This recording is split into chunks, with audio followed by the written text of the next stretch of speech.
संगम news परिवार की ओर से बसंत पंचमी की आप सभी को हार्दिक शुभकामनाएं। आइए खबरें देखते हैं विस्तार से। देश के सबसे बड़े धार्मिक मेले का आज चौथा स्नान पर्व बसंत पंचमी है और एक बार फिर से संगम तट पर श्रद्धालु का जनसैलाब देखने को मिल रहा है। आज सुबह 4 बजे से ही लाखों की संख्या में श्रद्धालु संगम तट पर पहुंच रहे हैं और आज के दिन के महत्व को समझ रहे हैं। आपको बता दें कि बसंत के आगमन और विद्या की देवी सरस्वती की उपासना का पर्व बसंत पंचमी आज देश भर में श्रद्धा और उल्लास के साथ मनाया जा रहा है। इस मौके पर प्रयागराज के संगम में सरस्वती की धारा की मान्यता की वजह से देश के कोने कोने से स्नान करने के लिए आने वाले श्रद्धालु का तांता लगा हुआ है। श्रद्धालु त्रिवेणी के तट पर गंगा, यमुना और सरस्वती की धारा में डुबकी लगाकर विद्या की देवी सरस्वती की आराधना कर उनके ज्ञान और सद्बुद्धि की कामना कर रहे हैं। संगम पर रात से ही बसंत पंचमी का स्नान शुरू हो गया और पूरे दिन में करीब 50 लाख श्रद्धालु की डुबकी लगाने की उम्मीद है।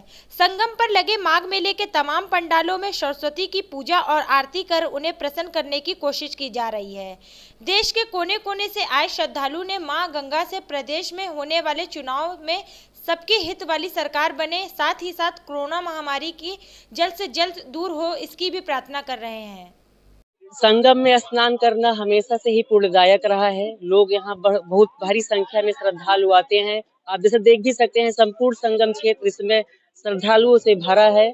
और रही बात बसंत पंचमी की, तो बसंत पंचमी माँ वाग सरस्वती माता के का पूजन है। माँ वाग देवी, जिन्हें हम सबको ये ज्ञान की देवी हैं हम सबकी, और हम सब उनको यहाँ नदी जो कि प्रवाहमान है, ऐसा माना जाता है कि मैथेटिकल रूप से यहाँ पे प्रवाहमान है।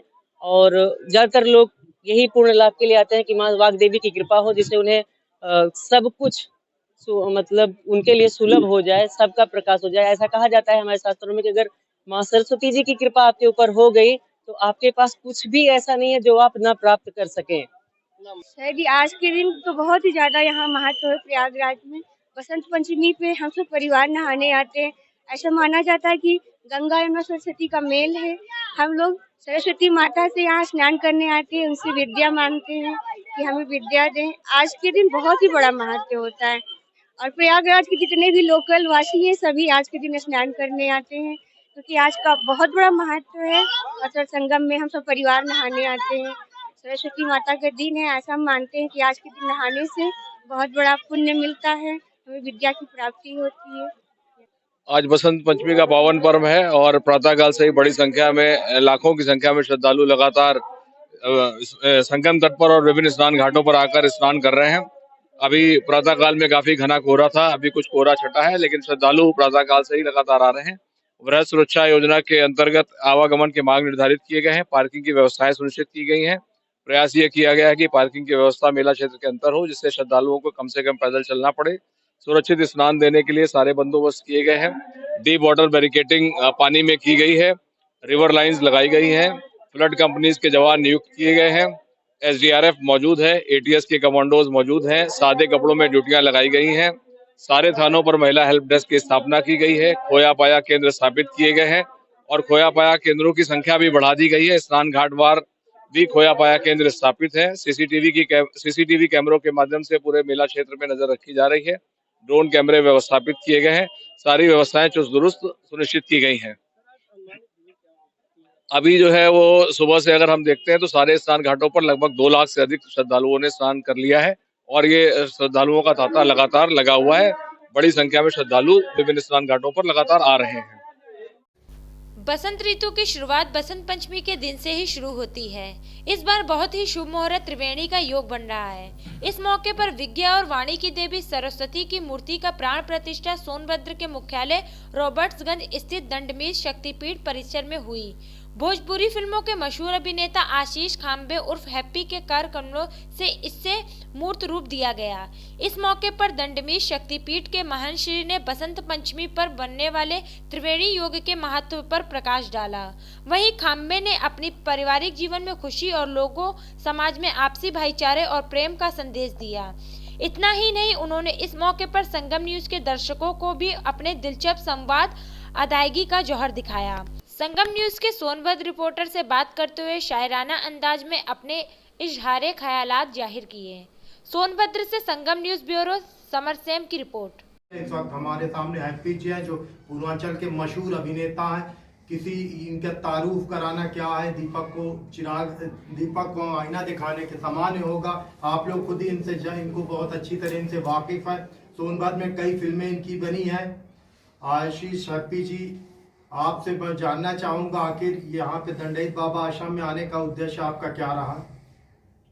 माँ, आदमी मंदिर में तो आता है अपनी मर्जी से नहीं, जब माँ बुलाती है तभी आता है। माँ ने मुझे अपने चरणों में बुलाया, इसीलिए मैं आया। क्या पहले भी आप यहाँ आते रहे हैं? अक्सर अपना तो शुरू से यहाँ बचपना भी यहीं पे बीता है।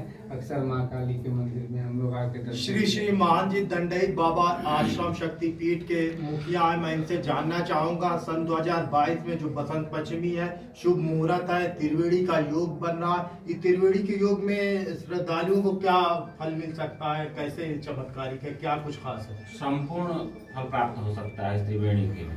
त्रिवेणी का मतलब होता है संगम। संगम का मतलब होता है जहाँ पे सभी चीज़ों का एक साथ मिलन होता है। तो जब सारे योग एक जगह इकट्ठे होते हैं और उसमें इस योग में जब आप कोई क्रिया करते हैं तो संपूर्ण फल उसको कई लाख कह लीजिए या करोड़ों में जो फल प्राप्त होता है उसको भक्ति का।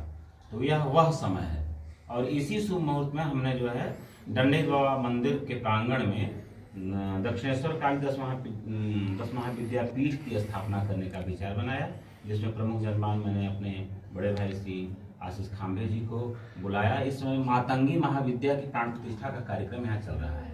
ऐसा है, दरअसल ऐसा है कि हर एक गांव में दंडैत बाबा होते हैं, लेकिन यहाँ हम लोगों ने नाम दे दिया है दंडैत बाबा का। वो दंडैत बाबा नहीं है, दंडमित बाबा है।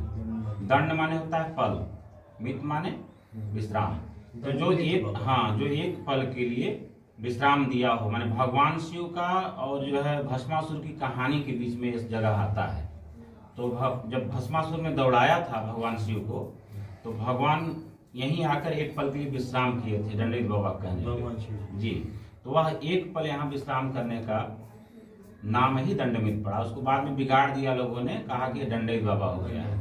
तो जो ऋषि तत्व है, जो महर्षि तत्व है, वो किसी परिचय का मोहताज नहीं, वो अपने समय पर अपने आप खिल जाता है। आशीष खांबे जी ने सोनभद्र में बहुत सी फिल्मों की शूटिंग की है। आइए मैं जानता हूँ आपकी अभी आने वाली कौन सी फिल्म है जो दर्शक देखना चाहें आप? मेरी आने वाली अभी 3 मूवियाँ हैं। एक है बुढ़वा एक आतंक, और अब का होई, और एक है हमार भौजी माँ लाखों में एक। और अभी मैं जा रहा हूँ बहुत जल्दी ही शूट करने के लिए बलिया जा रहा हूँ। तो उस मूवी का नाम है प्रेम जोगी। आपका फेमस कोई डायलॉग हो तो बोल दीजिए जो दर्शकों के दिल पे राज करता हो। चिड़िया कितनो उड़िए आकाश, करिए धरती के आस। वाह, क्या कहना। आशीष खांबे जी अपने डायलॉग के लिए भी बहुत अच्छा जाने जाते हैं।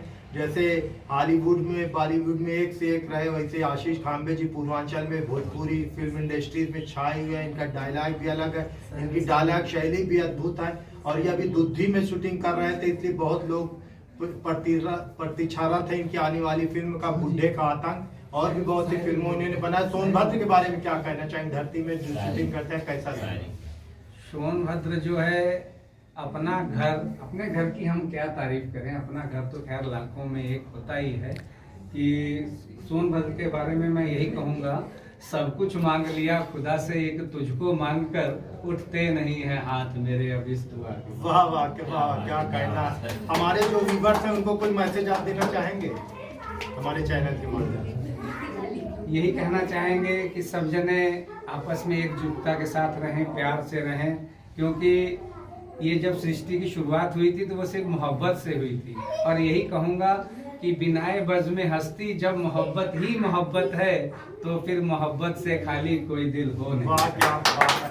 इसी मोहब्बत के पैगाम के साथ मैं आप लोगों से रुखसत होता हूँ। मैं हूँ आपका मेजबान समर्थ साहब। संगम नगरी प्रयागराज की 12 विधानसभा सीटों पर 5वें चरण में 27 फरवरी को वोट डाले जाएंगे। इसके लिए नामांकन की प्रक्रिया 1 फरवरी से शुरू हो चुकी है। नामांकन के 5वें दिन शनिवार को कलेक्ट्रेट परिसर में दिन भर गहमा गहमी का माहौल था। 5वें दिन लगभग हर विधानसभा सीट पर राजनीतिक दलों के घोषित प्रत्याशियों और निर्दलीय उम्मीदवारों ने पर्चा भरा। प्रतापपुर विधानसभा सीट से कांग्रेस प्रत्याशी संदीप यादव ने नामांकन किया। शहर दक्षिणी से आम आदमी पार्टी प्रत्याशी डॉक्टर अल्ताफ अहमद और फूलपुर विधानसभा से बीएसपी प्रत्याशी राम तौलन यादव ने भी नामांकन कराया। वहीं फूलपुर से सपा प्रत्याशी हाजी मुजतबा सिद्दीकी और हंडिया सीट से सपा प्रत्याशी हाकिम लाल बिंद ने भी नामांकन दाखिल किया। हंडिया सीट से ही भाजपा प्रत्याशी प्रशांत सिंह, बीएसपी प्रत्याशी नरेंद्र कुमार त्रिपाठी उर्फ मुन्ना त्रिपाठी और आम आदमी पार्टी के प्रत्याशी पवन कुमार तिवारी ने भी पर्चा दाखिल किया।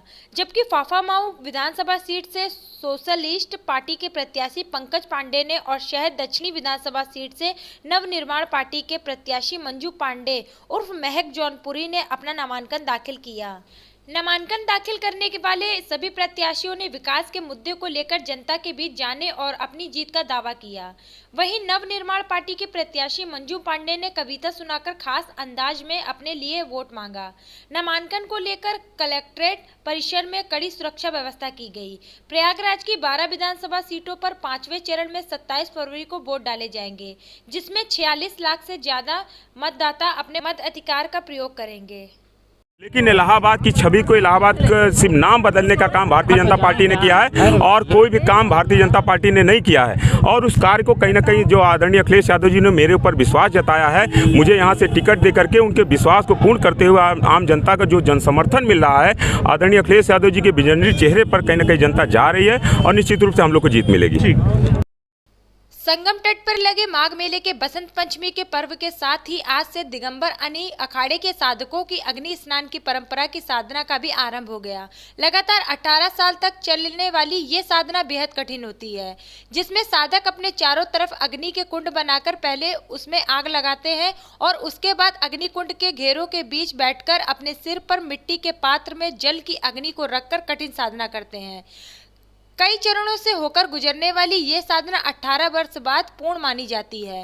वैष्णव अखाड़े के शिरमौर दिगंबर अनी अखाड़े के साधक इस अपनी साधना की परंपरा को हर साल संगम किनारे लगने वाले माघ मेले के में बसंत पंचमी को करते हैं।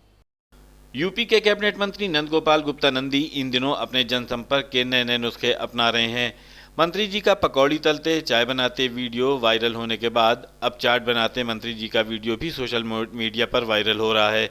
अपने चुनाव अभियान के दौरान मंत्री जी रोज नए नए जनसंपर्क के अवतार में नजर आ रहे हैं।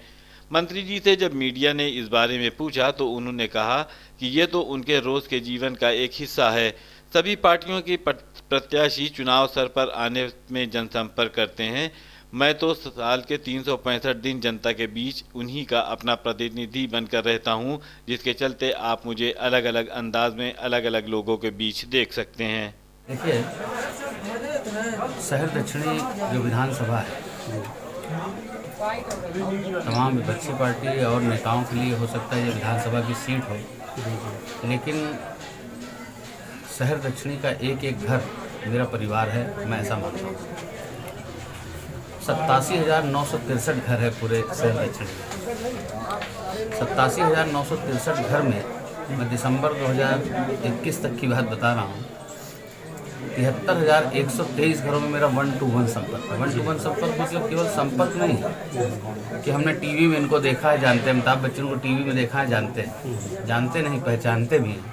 वो हमारे सुख दुख में रहे, मैं उनके सुख दुख में रहा। उनको कोई काम पड़ा है तो वो मैंने उनका साथ दिया, मुझे कोई काम पड़ा तो उन्होंने मेरा साथ दिया। तो जहाँ पर खबरों का सिलसिला यूं ही जारी रहेगा। आप हमारे YouTube चैनल को लाइक कीजिए, सब्सक्राइब कीजिए और शेयर कीजिए और आप देखते रहिए संगम न्यूज। नमस्कार।